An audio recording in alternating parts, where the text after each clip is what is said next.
El maestro Tomás Campoy es un docente, profesional, investigador, apasionado de la metodología y sin duda que serán muy valiosas y muy benéficas sus aportaciones.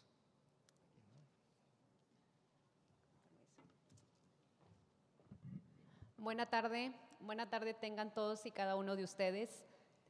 Para continuar con el programa, tengo el honor de presentar la siguiente conferencia titulada Hacia un paradigma crítico interpretativo, a cargo del doctor Tomás Campoy. Gracias, maestro, por estar nuevamente aquí con nosotros. El doctor Tomás Campoy ha sido profesor titular de métodos de investigación y diagnóstico en educación en la Universidad de Jaén, España. Es autor de más de 30 libros y ha impartido cursos de doctorado y dirigido tesis doctorales en España, Brasil, Paraguay, Argentina y Cuba. De igual modo, ha participado y coordinado proyectos de investigación tanto a nivel nacional como internacional. Es docente investigador en la Universidad Nacional del Este en Paraguay. Sus líneas de investigación se centran en la orientación educativa, diagnóstico e intervención de contextos socioeducativos y poblaciones vulnerables en riesgo de exclusión social. Les pido un caluroso aplauso para recibirlo.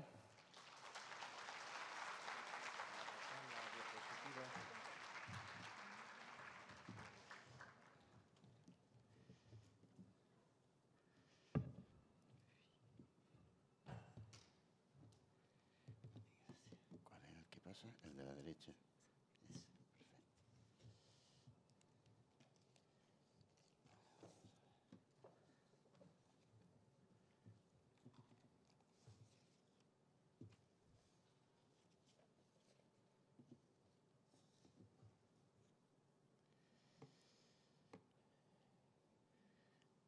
Buenas tardes. Doy gracias a la vida y doy gracias a Dios por darme de nuevo esta oportunidad de estar en un gran país, México, y en un gran pueblo, ustedes. Quiero agradecer esta amable invitación a este equipo magnífico de personas que sienten y viven la educación y de qué manera al maestro de maestros, al profesor Humberto. Y tengo absolutamente el convencimiento que cuando mañana viernes terminemos, estoy seguro que habremos crecido un poco más como personas. Tengo una gran responsabilidad, hablar del paradigma sociocrítico, de la teoría crítica, del método investigación-acción participativa. ¿Por qué? Porque, como ahora tendremos oportunidad de ver, creo que vivimos una crisis mundial que no tiene precedentes después del año 1945, cuando terminaba la Segunda Guerra Mundial.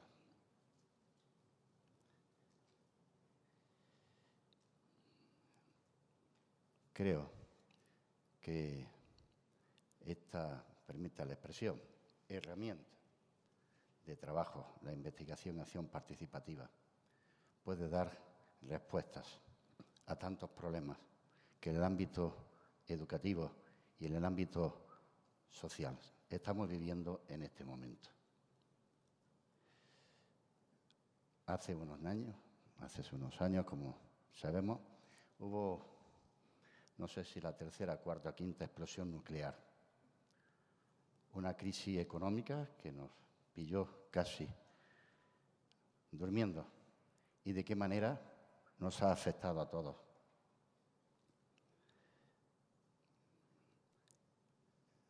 Esta crisis económica ha propiciado que se reduzcan las clases medias y que se agudicen los estratos sociales entre aquellos que tienen más, que tienen mucho, y aquellos que tienen poco o no tienen nada. Tendremos oportunidad de ver en los próximos minutos cómo la raíz de la teoría crítica es una crítica social, de manera que no gusta a la sociedad y que hay que cambiarla a través de la educación. Decía que la crisis económica ha provocado movimientos migratorios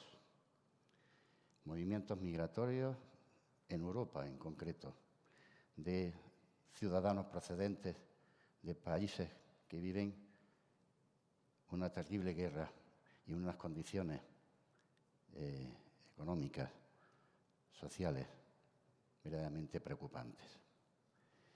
Y ha dado también lugar a la aparición de los populismos. El populismo es una manera sencilla de resolver problemas muy complejos. Ante esta situación que se han generado, aparecen los nacionalismos, casi como un mecanismo de defensa, de autoprotección. Podemos ver el caso del Brexit en el Reino Unido o el caso de Estados Unidos, donde, como diría Cervantes, de aquel nombre que no quiero acordarme, identifican plenamente lo que son los nacionalismos egoístas, xenófobos, racistas, y sobre todo porque miran a los demás por encima del hombro, si consideran los más listos, los más inteligentes, que viven muy bien y no quieren compartir absolutamente nada con aquellos que necesitan. Hemos visto también situaciones en este momento que se están produciendo, ¿verdad? Estos movimientos sociales y dentro del fenómeno de la globalización.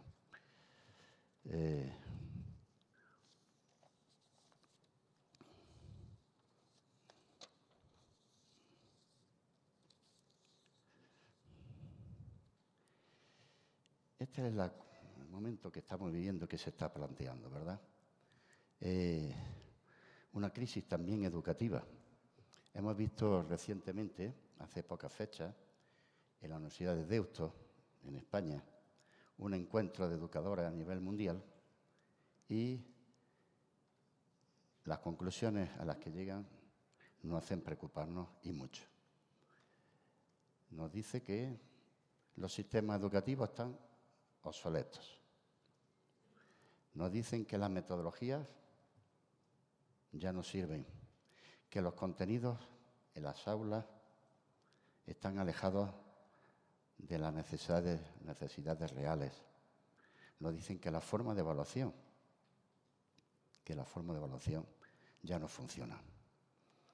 Y otros elementos más que se han ido incorporando, la robotización. Ya estamos viendo y en próximas fechas será bastante normal ver circular vehículos sin conductores. Por lo tanto, decía que se están operando en una franja estrecha de tiempo unos cambios impresionantes y a los que de alguna manera desde la educación deberemos de dar respuesta. Porque la educación, lo mismo que los paradigmas, tenemos o estamos a 2 o 3 pasos de lo que realmente está aconteciendo. La portada que estamos viendo en este momento, vamos a pasar. Ese cuadro no está puesto por gusto. Lleva por título El triunfo sobre la pobreza. Es de una francesa nacida en 1965 y que está afincada en Estados Unidos. Un grupo de personas hambrientas y olvidadas aspiran a la nada en un paisaje rural estadounidense. Decía que el problema de los paradigmas es que no dan respuestas a los problemas actuales. El concepto básico de paradigma es una forma de ver y entender el mundo en términos de Dilthey, el Weltanschauung, es una cosmovisión de la vida que a través de lo ontológico, epistemológico de la metodología, intentamos dar respuestas a los problemas que se nos plantean. Dos grandes paradigmas han estado presentes a lo largo de los últimos tiempos. Luego vemos cómo se desglosa o se separa el paradigma sociocrítico que algunos autores siguen incorporando dentro del enfoque cualitativo naturalista. Luego voy a dar una serie de argumentos, de mi punto de vista, porque el paradigma sociocrítico, la teoría crítica, aun tomando mucho de lo cualitativo, del naturalismo, de la etnografía, creo que tiene entidad suficiente para considerarse un paradigma independiente. Esto de los enfrentamientos de los paradigmas no es nuevo, ¿verdad? Ya en la época de Grecia, tenemos las primeras raíces o inicios del paradigma positivista. Lo vemos en Platón, ¿verdad? Platón nos habla ya de la matematización y de la medida. Y saben que la medida es una obsesión, es una fijación casi freudiana que tienen los positivistas. Nos hablan de un mundo inteligible. Un mundo inteligible. Es un mundo donde el individuo se rige por fenómenos físicos, biológicos, químicos muy complejos. Es lo que conocemos como monismo, ¿verdad? Y su discípulo, Aristóteles, también distanciándose de su maestro, también nos marca los inicios del paradigma cualitativo. Nos dice que la realidad es múltiple. La realidad es múltiple, nos aproxima a un concepto que seguro está en la cabeza de todos nosotros, frente al enfoque factorial propio del positivismo, enfoque factorial de la inteligencia, nos remite, yo creo, a lo de las inteligencias múltiples con Gardner. Y nos habla del dualismo. A lo largo de estos siglos, en el fondo, lo que ha estado aconteciendo ha sido, metafóricamente hablando, una lucha entre la mente y el cuerpo, entre comillas, la inteligencia y lo otro, que no se ha reconocido como conducta inteligente. Estamos hablando de las emociones, de los sentimientos, estamos hablando de las creencias. En el fondo, esa es la gran lucha que ha estado muy presente a lo largo de los siglos. Quiero traer algunas pequeñas referencias en defensa de este dualismo, donde, como se suele decir coloquialmente, algo tiene el corazón que la cabeza no entiende. Hasta hace no mucho pensamos que ser inteligente era pues la puntuación obtenida en un test de tipo clásico, la escala Wheeler, los test de Alton, en fin. Era la medición, ¿verdad?, de la inteligencia en términos factoriales y en términos supuestamente objetivos, como si eso supusiera, ¿verdad?, como si eso supusiera el decir que una persona es inteligente. Sin embargo, había conductas como el altruismo, la capacidad de trabajar en equipo, la empatía y tantas otras que se consideraban como algo no valorable, algo no tener en cuenta. Hoy día sabemos que son conducta y comportamiento inteligente. En síntesis, podríamos decir un poco, palabra un poco fuerte, de que el positivismo ha conducido al fracaso escolar y ha hecho infelices a generaciones de jóvenes en el mundo. Poniendo el acento en contenidos cualitativos, vemos que en el Renacimiento, Maquiavelo nos habla de imaginación, de palabra, de ilusión.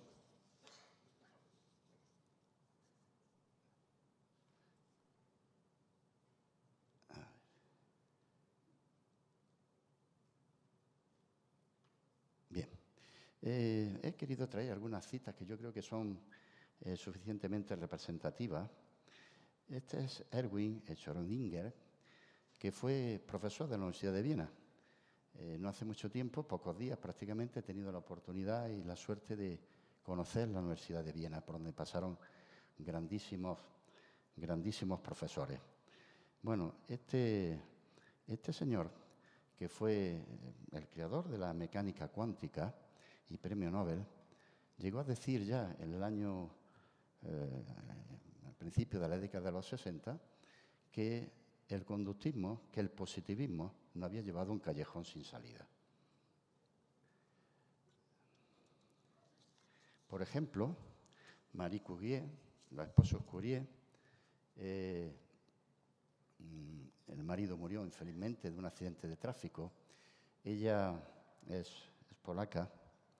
Descubren el elemento de la tabla Mendeleev, como es el polonio, por eso le dio el nombre de su país, y el radio, ¿verdad? Que luego se utilizó mucho en el ámbito, sabemos, el ámbito de la medicina para tratamiento de tumores. La definen porque ella estudió en la Sorbona como una persona un poquito solitaria, que vestía de manera con ropa muy sencilla, y que asistía todos los días a clase y se sentaba en la primera fila. Se considera una mujer feminista porque tuvo que luchar mucho por la condición de ser mujer. Y esta cita de Marie Curie viene al cuento porque dice que un científico no está lejos de ser artista. Y debe ser una persona con mucha fantasía. Estamos manejando términos como artista, fantasía, que nos preguntamos, ¿y qué será eso?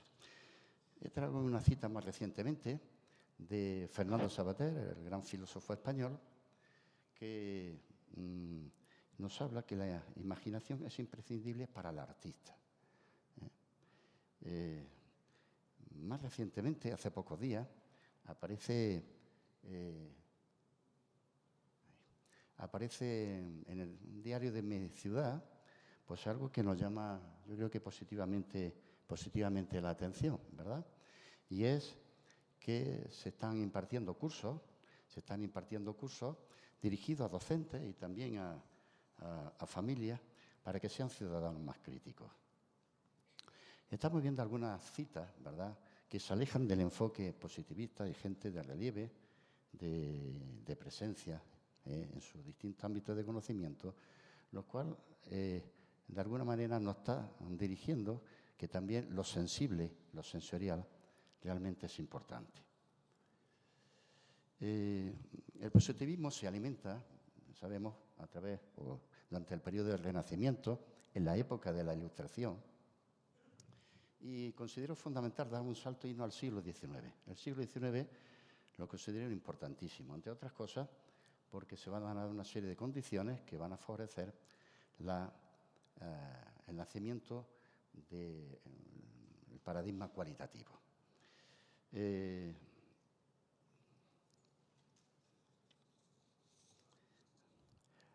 La revolución industrial, sabemos, surgió en Manchester, en Inglaterra, provocó una serie de cambios muy importantes en la forma de trabajar y hubo amplias protestas a una forma de organizar la vida, una forma de trabajo que no deseaban.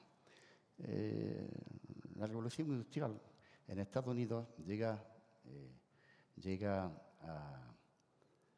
a Chicago y produce un impacto impresionante. Imagínense personas del campo, agrícolas, que tienen una forma de vida, que tienen una forma de organizarse y que se desplazan a esta gran ciudad en busca de trabajo. Se generó una situación de explotación, ¿verdad? De explotación. Los hijos no tenían acceso gratuito a la educación y ni tampoco a una salud gratuita y de calidad. Y eso generó importantes protestas, ¿verdad?, por parte de la clase de la clase trabajadora. Hay otro momento que es la etnografía, ¿verdad?, colonial, en Estados Unidos con la población indígena, y en Europa tenemos que reconocer que buena parte de todo lo que conocemos y se ha trabajado desde el enfoque cualitativo lo debemos a la antropología, a los antropólogos. Los antropólogos en Inglaterra recibían y escuchaban a personas que viajaban hacia África, hacia Asia, y cuando regresaban, pues no sé si tomando té a las 5 de la tarde, hacían sus narraciones, ¿verdad? Cómo era la cultura, cómo eran las tradiciones, bueno, toda una serie de rasgos étnicos, culturales muy distintos a los que nosotros estamos acostumbrados.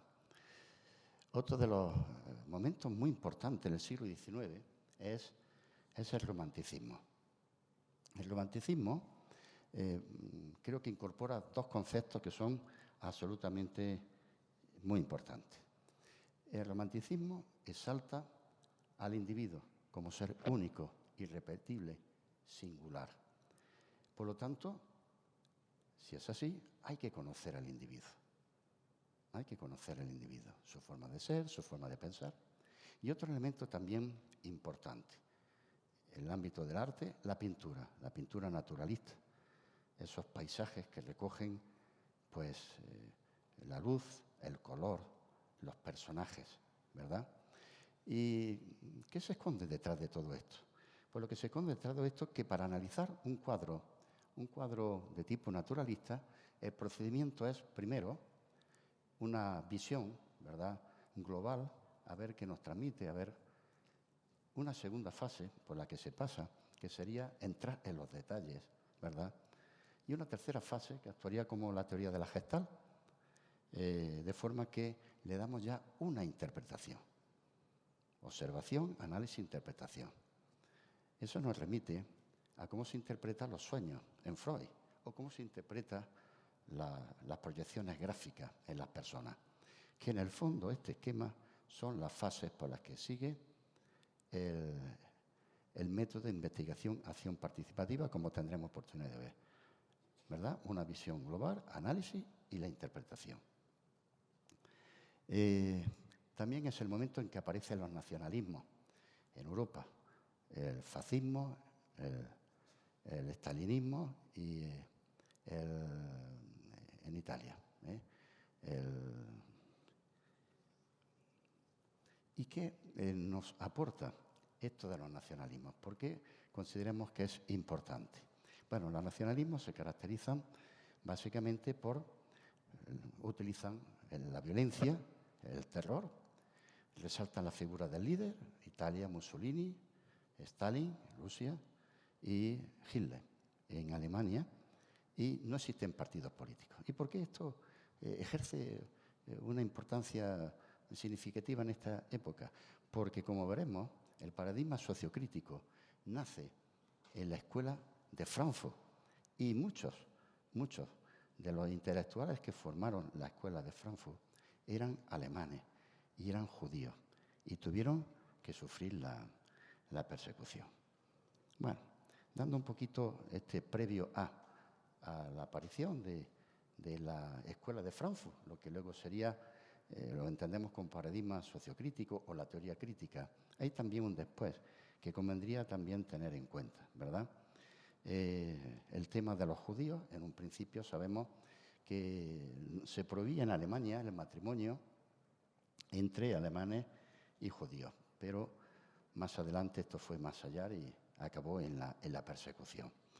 Decíamos esto del exilio de la escuela que sufrió la escuela de Frankfurt y las consecuencias de que hay como una traslación, ¿verdad?, de la escuela de Francia a Estados Unidos, ¿verdad?, donde se reconstruye allí de nuevo la escuela de Frankfurt. Hay una crítica en esta época acerca del estado de bienestar, sobre el consumismo. Hay un cierto malestar social que podemos ver en los años 60. En los años 60 hay de nuevo un renacer de la metodología cualitativa, del paradigma cualitativo. ¿Por qué? En el año 1935 hubo como un pulso que se echaron entre los positivistas, representados por por la Universidad de Columbia y los cualitativos representados por la Universidad de Chicago. Infelizmente, los positivistas vencieron y todos los autores e investigadores en el ámbito de lo cualitativo fueron perseguidos. No podían publicar, fueron descalificados, ¿verdad? Pero en los años 60 hay un renacer del enfoque cualitativo. Y fíjense la cantidad de hechos que acontecieron durante estos años. Aparece la figura de John F. Kennedy, primer presidente en Estados Unidos de origen irlandés y católico, y quizás por su idea, ¿verdad?, fue asesinado. Martin Luther King, ¿verdad?, que en su histórico discurso I Have a Dream, ¿verdad?, habla de la desigualdad y del trato humillante en el que viven los negros. Acontecimientos como el hombre pone por primera vez el pie en la luna, la crisis de los misiles en Cuba con Nikita Khrushchev y con John F. Kennedy, que pudo provocar una tercera guerra mundial, los Beatles, lo que supuso en nuestra generación de cambio, un cambio cultural, de hábitos, de tradiciones, muy próximos, muy críticos, ¿verdad?, con la sociedad, muy próximos a temas ecológicos, ambientales, y que tanto influyó, ¿no? Tanto influyó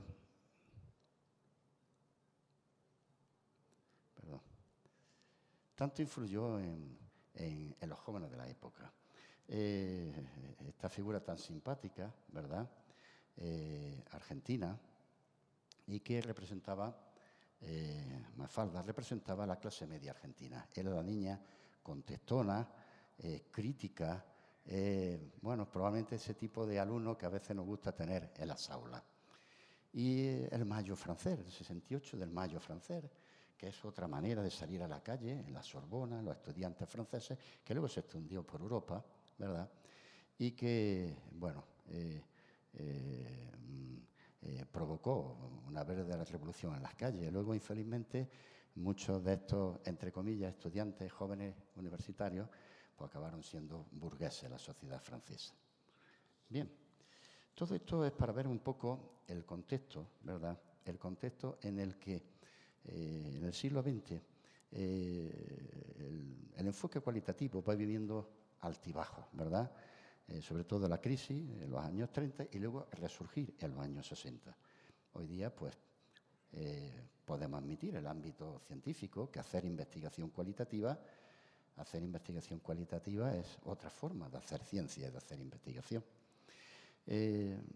Antes de hablar de la Escuela de Frankfurt, donde surge el año 1923, surge pues los padres de la teoría crítica interpretativa, yo quiero significar el por qué se produce una extinción. Decía antes que hay autores que incluyen este paradigma sociocrítico como un método cualitativo más, ¿no? Sin embargo, yo creo que hay una serie de rasgos o de características que nos hacen pensar que constituyen un paradigma por sí mismo. En primer lugar, y lo vamos a ver ahora adelante con un poquito de más detalle, la ideología. El paradigma, ¿verdad?, sociocrítico, la teoría crítica, se caracteriza básicamente por la ideología. Cosa que desde el enfoque cualitativo la ideología no está presente, no está tan presente. No está tan presente, lo voy a decir por qué. Se critica al enfoque cualitativo por ser excesivamente conservador,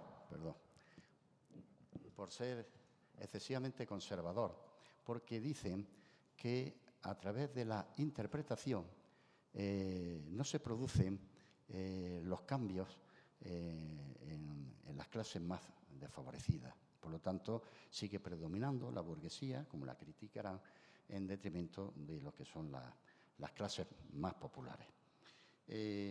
La interpretación, ciertamente, se puede criticar en el sentido, Carl Rogers, ¿verdad?, el padre de la psicología humanista, de la no directividad. Yo tuve la experiencia el año 1987, trabajar durante un año entero fue una experiencia inolvidable a través del modelo de Carl Rogers aplicado a la escuela, donde, bueno, pues mucho de lo que vamos a ver ahora, las características de la teoría crítica interpretativa estaban presentes. Por ejemplo, la autoevaluación, que los contenidos los seleccionamos entre todos, los compartimos entre todos, y porque también creamos un espacio muy próximo de interacción donde no existían estas barreras, y se generó toda una cultura que después de un año de aplicar esta experiencia, ciertamente pues la valoramos como muy positiva.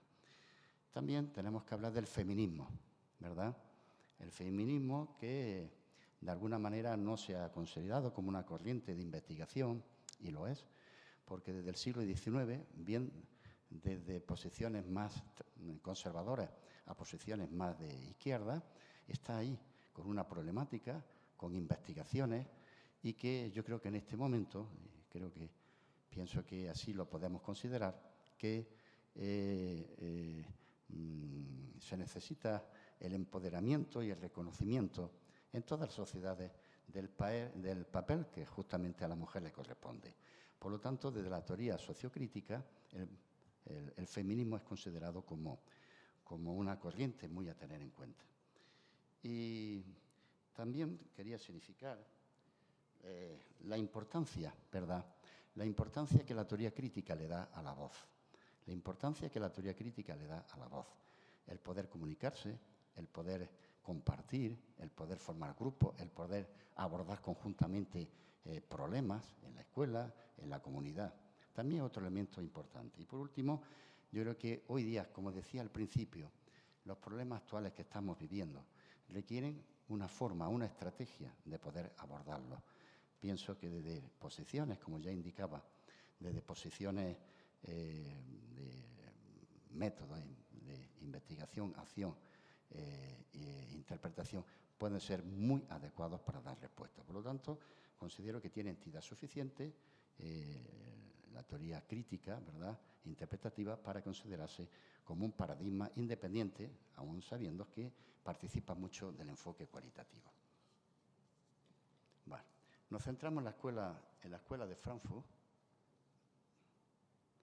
que, como decía antes, surge en el año 1923.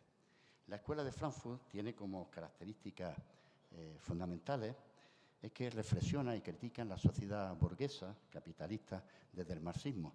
Cierto que luego muchos de estos autores, como ahora veremos, evolucionaron a un marxismo más moderado, a posiciones socialistas. Tiene como objetivo transformar la sociedad, señala la contradicción del capitalismo a través de la explotación de los trabajadores y hace una crítica a la sociedad industrial porque genera frustraciones y porque genera hombres ciudadanos que no son felices. La escuela de Frankfurt pasó por 4 etapas, muy brevemente la vamos a ver. La primera, que va del año 1923 al 31, que estuvo al frente de la misma, Horkheimer. Horkheimer había recibido mucha influencia de Nietzsche, de Schopenhauer, de Hegel, del mismo Freud. Una segunda fase, que va del 31 al 50, que coincide con los totalitarismos y con el exilio, por decirlo así, de los fundadores de la escuela de Frankfurt y que tuvieron que irse a Estados Unidos. Una tercera fase, que coincide con la muerte de Adorno y de Horkheimer, y donde se escriben las obras de Marcuse. Y por último, una última etapa con Habermas, que todavía vive en Estados Unidos, que se considera que es la segunda generación, ¿verdad?, de la escuela de Frankfurt.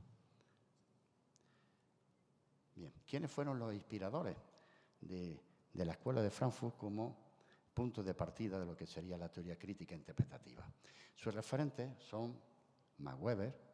Max Weber es por decirlo así, el creador de la sociología moderna, junto con Augusto Comte y con Durkheim, las teorías de Carlos Marx y el pensamiento de Freud, sobre todo lo relacionado con la parte del inconsciente. Entre los representantes principales pues tenemos estos y otros más, Adorno, Honecker, Marcuse, Erich Fromm, que fue un sedicente del psicoanálisis, ¿verdad? Y Gaberna, ¿verdad?, que marchó a Estados Unidos, donde allí sigue trabajando. Una característica de estos teóricos es que buena parte de ellos moderaron su discurso marxista y, bueno, lo llevaron a unos planteamientos mucho más, como decía, mucho más moderados. Por ejemplo, Erich Fromm, ahora lo tendremos la oportunidad de ver también con Antonio Gramsci, ¿verdad? Antonio Gramsci, su evolución ideológica. Bueno, en síntesis, lo que critica el paradigma sociocrítico interpretativo es el positivismo, ¿verdad?, porque tiene una visión reduccionista de la vida y de la sociedad. Y critica de lo cualitativo porque no produce los cambios esperados. La interpretación es como algo iluminativo, ¿verdad?, como algo iluminativo, pero no es suficiente. Tal vez esa crítica no sea del todo acertada, porque si es cierto, Carl Rogers, el padre de la psicología humanista y de la no directividad, él trabaja en su psicoterapia la técnica del espejo, esperando que el sujeto, cuando se ve proyectado sobre el espejo, se puedan producir cambios. Pero tenemos que pensar que si el sujeto está perturbado, su personalidad puede sentir una perturbación que no le permita hacer el análisis adecuado. Sí puedo decir, porque trabajé durante años en una ONG, 12 años psicoanálisis, que la interpretación sí que produce cambios, muy a pesar de los que digan lo de la corriente crítica. De hecho, se ha llegado a decir que, permíteme la expresión un poco grosera, pero como es científica, pues puede valer, que sabemos cuándo iniciamos a un paciente el psicoanálisis, pero cuando lo termina probablemente no lo conoce ni la madre que lo parió.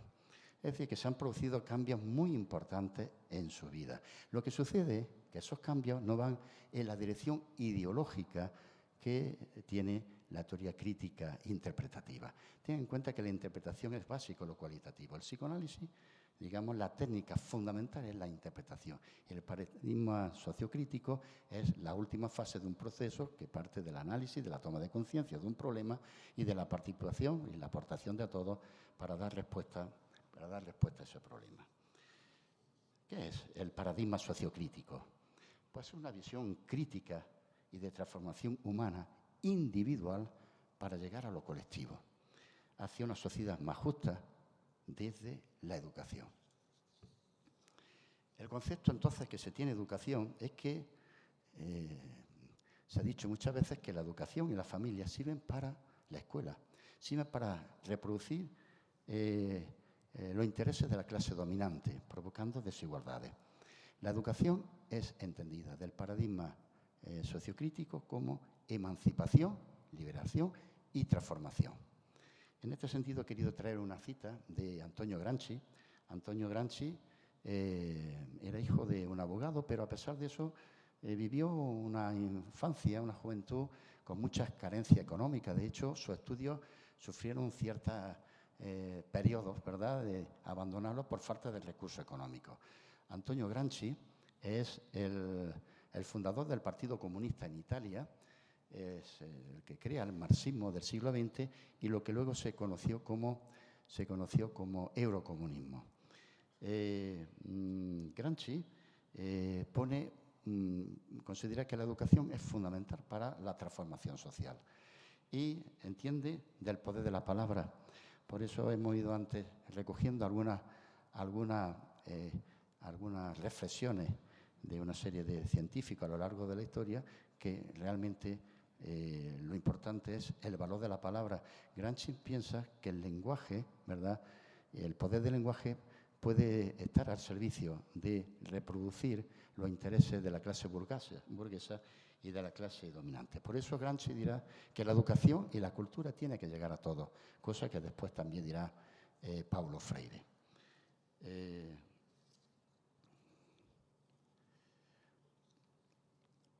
El objeto de la educación para el paradigma sociocrítico, la teoría crítica, es que se establece como una red, ¿verdad?, vertebrada entre lo que es la escuela, entre la educación, entre la sociedad y entre la enseñanza. Y consideran que la primera batalla La primera batalla se da de la lucha de clases, se produce en el sistema educativo, en el currículum y en la pedagogía. Así que hablan de igualdad de oportunidades. La igualdad de oportunidades entiende que los gobiernos, los estados, tienen la gran responsabilidad de que ningún estudiante abandone su proyecto de vida, abandone su estudio por falta de recursos económicos. Y esto de verdad que nos hace reflexionar mucho. Hay una realidad que conozco bien, un país que es Paraguay. Le voy a dar unos datos muy brevemente, ¿verdad? Cuando los alumnos de educación primaria terminan, solamente un 50% pasa a educación secundaria. Y de ese resto que va quedando, solo un 25% llega a la universidad. Fíjense las personas que van quedando en el camino. Y les puedo dar otro dato de investigación reciente que hemos hecho. El 80% de los universitarios en Paraguay estudia y trabaja. Imagínense el perfil de levantarse a las 5 de la mañana y a trabajar. Al mediodía regresan, dedican estudio que he realizado en investigación, 10 minutos al almuerzo y van a la universidad. Y cuando llegan a la universidad van a las casas. ¿Qué tiempo les queda para estudiar? ¿Qué tiempo les queda para estar con los amigos y estar con la familia? Ese es el perfil, ese es el guión, en este caso, que no creo se diferencia mucho de otros países también de la América Latina. Hablando de igualdad de oportunidades, vemos también cómo Paulo Freire pone el acento en la importancia que tiene la educación, que tiene que llegar a todos. Ya saben que Paulo Freire nació en Recife y por cuestiones políticas, la dictadura en Brasil, tuvo que ir a África, donde desarrolló buena parte de su tarea.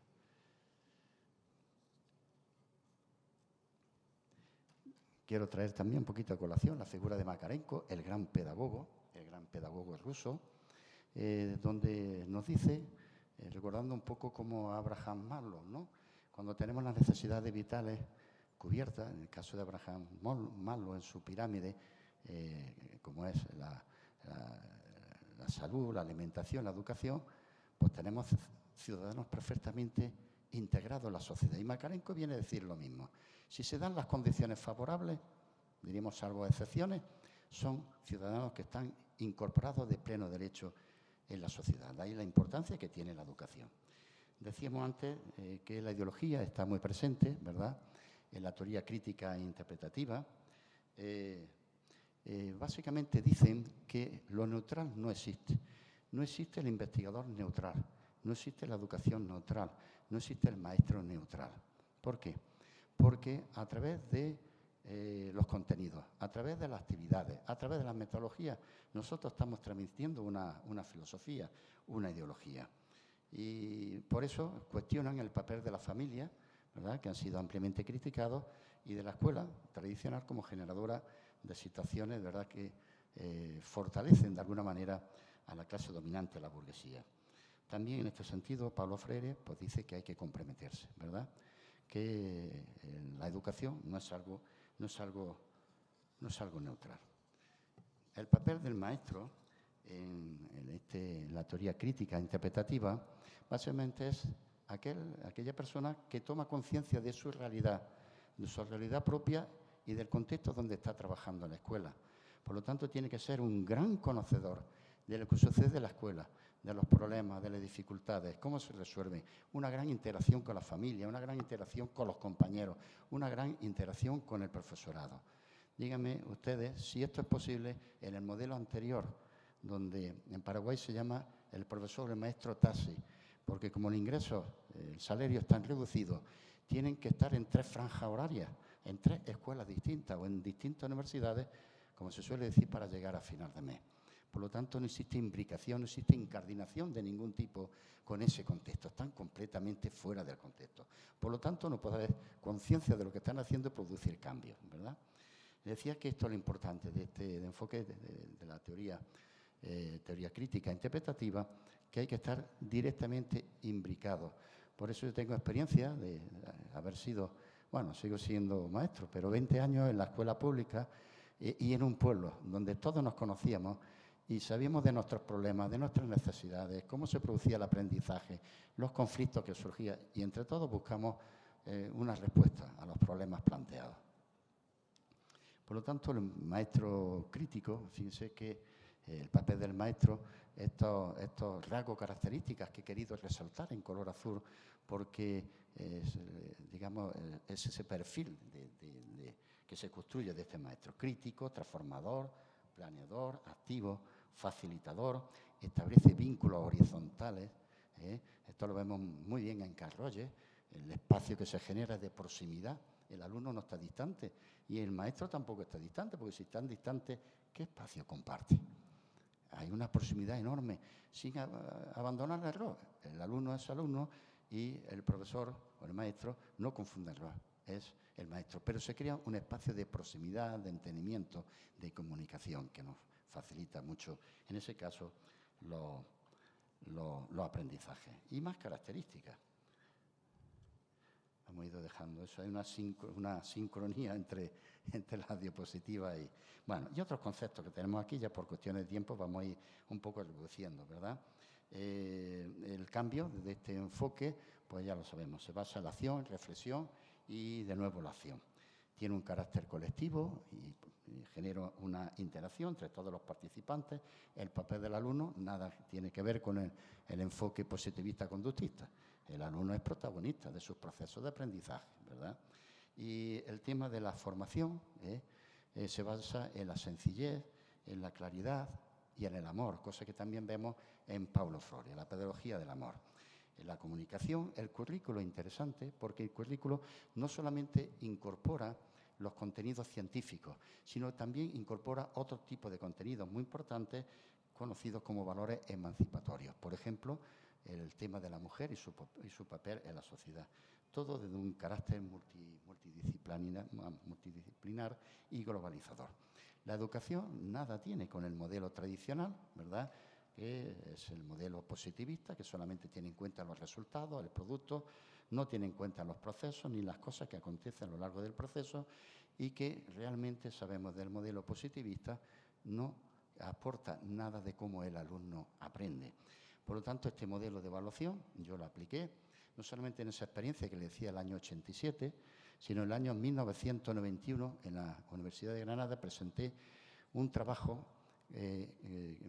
modelo de evaluación que denominé evaluación personalizada por grupo, por ruta, perdón, evaluación personalizada por ruta, que de alguna manera es lo que hoy actualmente se conoce como el portfolio.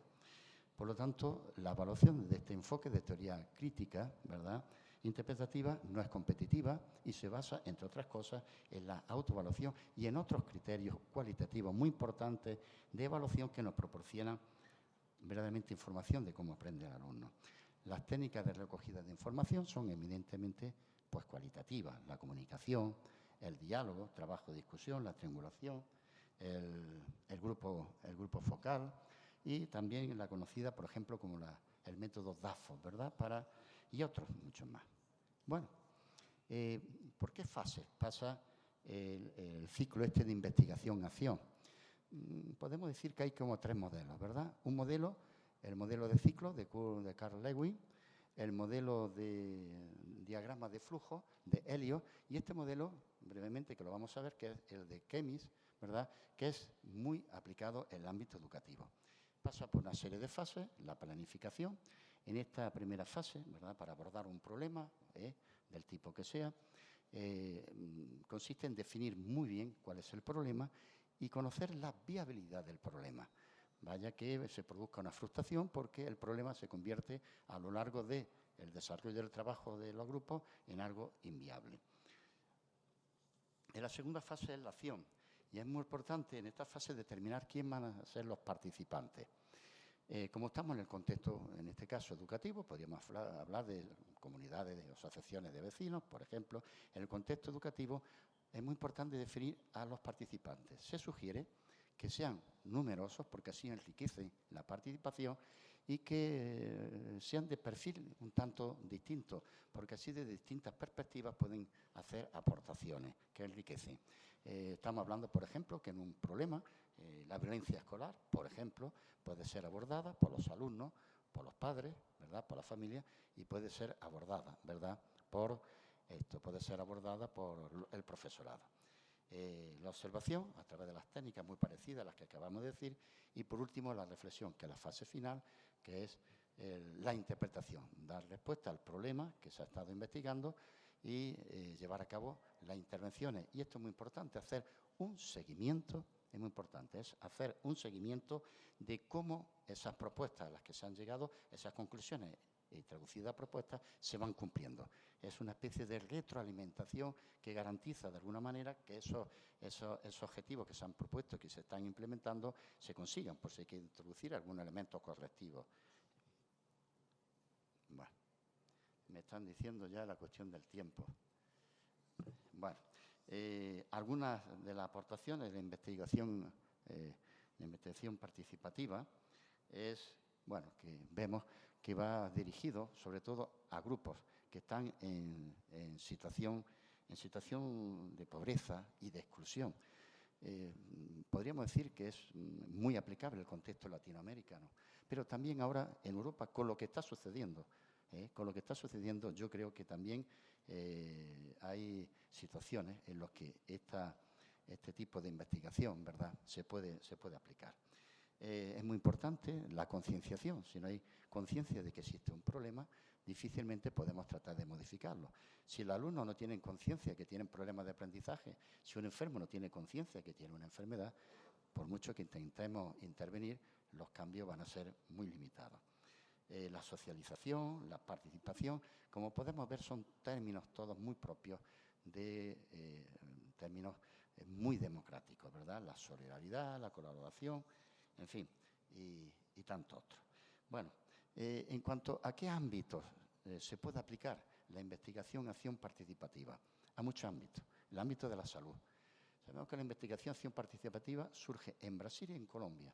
Hay trabajos muy interesantes que se están llevando a cabo con las enfermeras, pero también se trabaja en comunidades de vecinos para temas de medio ambiente, para temas de formación de profesores y formadores de profesores, para problemas vecinales, para la resolución de conflictos. El ámbito de aplicación yo creo que es muy importante. Les voy a comentar brevísimamente, ya calculo que darán 7 minutos, 2 experiencias que estamos llevando a través de la investigación-acción participativa. Una de ellas en Tetuán, en Marruecos, esa foto tiene escasos días, donde estamos trabajando, ¿verdad? Estamos trabajando con jóvenes marroquíes, normalmente con serios problemas de droga, problemas de prostitución y problemas también de delincuencia. Tenga en cuenta que la prostitución en el mundo islamista son palabras mayores. Estamos trabajando con ellos, ¿verdad? ¿Con qué finalidad? De que tomen conciencia el empoderamiento, que vean que no están solos, que hay personas que se preocupan y que intentan ayudarles y en una fase, como estamos viendo ahí, de discusión en grupos, donde analizamos las dificultades y donde se diseñan propuestas e intervenciones que después hay un seguimiento con profesorado autóctono marroquí, un seguimiento de cómo se van produciendo esos metas objetivos que se han propuesto. Y otra experiencia que estamos viviendo es en Paraguay, concretamente en Ciudad del Este, se llama la Casa de las Tías. La palabra tía es muy cariñosa, se dice o tío, o cualquier persona que mayor que está próxima al tío o a la tía, ¿no? Bueno, estamos hablando de niños, estamos hablando de niños de la calle, estamos hablando de niños que pertenecen a familias donde han sido violados por sus padres, niñas, por sus padrastros, por sus vecinos, por sus hermanos, abandonados de todos y de todas, y sobre todo de las autoridades políticas que no quieren saber nada de este problema, de esta realidad. Este hogar de las tías que estamos viendo ahí, ¿verdad? Estamos trabajando con ellos para que tomen conciencia de su problema, para que vean que hay personas que las quieren y que desean lo mejor para ellos. Y trabajamos con técnicas distintas, el dibujo, ¿verdad? Un vídeo, es decir, situaciones que a ellos le pueden resultar más próximas para poder entender la realidad en la que está. Tenemos una gran misión y una gran preocupación, que es el día después. Cuando cumplen 18 años, estos niños van a la calle para evitar o mitigar que vuelvan otra vez al escenario ese escenario terrible que han vivido la familia en la calle, tengan en cuenta que muchos de estos niños se sienten más seguros en la calle que en sus casas. Más seguros en la calle que en sus casas. Bien, pues se están llevando adelante proyectos para formarlos laboralmente. Se han hecho cursos de panadería, se han hecho cursos de peluquería, porque eso es una preocupación que está muy presente en todas las personas que modestamente colaboramos aquí en las casas de las tías. Bueno, como estamos ya casi fuera de tiempo, simplemente, bueno, alguna crítica hay que hacer de este método de investigación-acción participativo. Básicamente porque puede llevar tiempo y que no hay que desesperar. Los cambios, los resultados llevan tiempo, hay que tener paciencia. También hay que estar preparados para las críticas y para los cambios, porque sabemos que a veces nos da miedo, se crea como un abismo. Aunque no nos guste la situación, queremos permanecer en ella porque nos sentimos, entre comillas, seguros. Y el riesgo también de la manipulación, ¿verdad?, de los resultados. Y sobre todo esa crítica que siempre se le han hecho a estas corrientes, ¿verdad?, que lo mismo que pasó con los jóvenes del 68 en Francia, de revolucionarios pasaron a burgueses, ¿no? La crítica, ¿verdad?, de que esto que propugna estas corrientes neomarxistas o de evolución a socialismo democrático, que se puedan convertir en revolucionarios de café o se puedan convertir, como dijo Karl Popper, que se han desentendido de un mundo mejor. Bueno, pues ya quiero terminar con estas breves reflexiones, si me permiten. Estas breves reflexiones, si me permiten, creo que en este momento, y dadas las circunstancias así un poquito rápidos que hemos ido haciendo de este análisis que estamos viviendo a nivel mundial en estos últimos años, esos problemas sociales, esos problemas educativos tan grandes, yo creo que, sinceramente, que la investigación-acción participativa de la teoría, el método de la teoría crítica puede ser muy adecuado en su aplicación, ¿verdad? Simplemente que hay que tener muy en cuenta los contextos. Lo que funciona en un contexto a lo mejor no funciona exactamente igual en otro contexto, ¿verdad? Yo creo que los maestros tenemos algo en común. Ahora, en octubre he hecho 40 años en este mundo fantástico, maravilloso, que es ser maestro, que es nuestra inquietud. Yo quería terminar diciendo, ¿cómo le hago yo saber a las personas, compañeros con los que voy a compartir estos minutos, qué es la investigación-acción participativa? Pues la investigación-acción participativa son ustedes. Son ustedes porque representan esa inquietud permanente del maestro de mejorar las cosas, el espíritu de servicio, el inconformismo, el levantarse contra las situaciones injustas, aunque parezcan bellas palabras, pero tiene un significado muy profundo en que queremos un mundo mejor. Para romper esa inercia, no sé si tendremos 2 o 3 minutos, quería traer...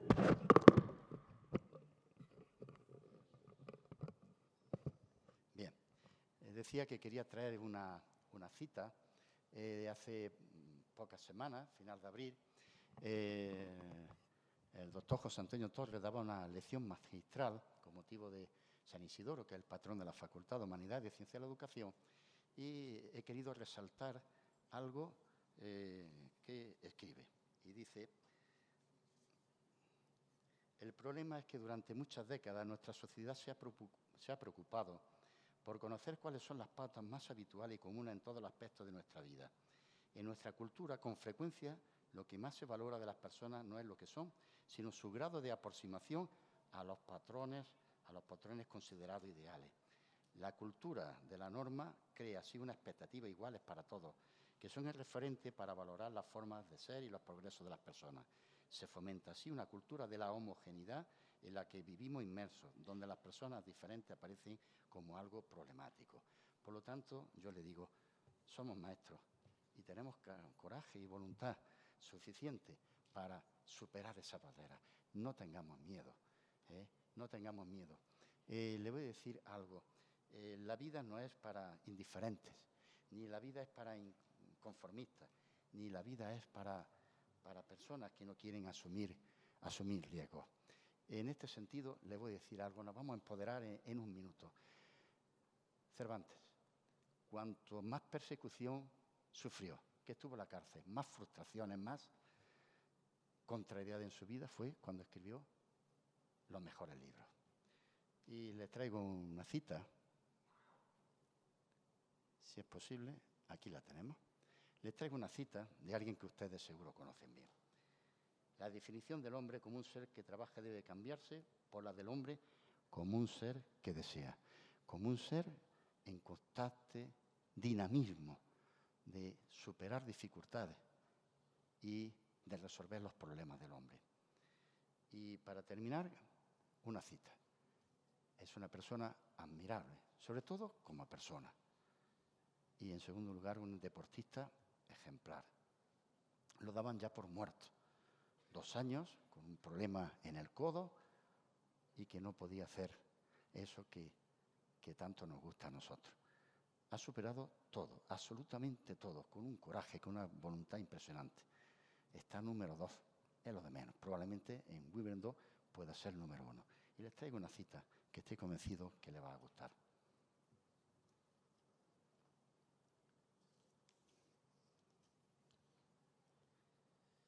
Yo no sé si Rafa Nadal ha leído libros o artículos o investigaciones relacionadas con el método de investigación, acción, participación, pero creo que esa reflexión nos sirve de mucho.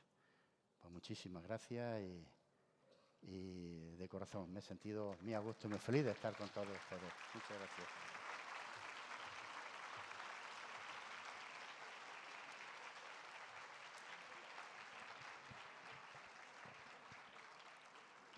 Agradecemos al doctor Campoy por sus aportaciones esta tarde aquí en el Congreso y le entregamos el presente reconocimiento. La comunidad educativa de la Escuela Normal de Especialización Humberto Ramos Lozano otorga el presente reconocimiento a Tomás Campoy por su destacada participación en el Congreso Internacional La Educación Inclusiva, un horizonte de posibilidades. Con gratitud y aprecio, maestro Humberto Javier Rodríguez Hernández, director. Monterrey, México, a junio de 2017. Un abrazo, por favor, y un fuerte aplauso.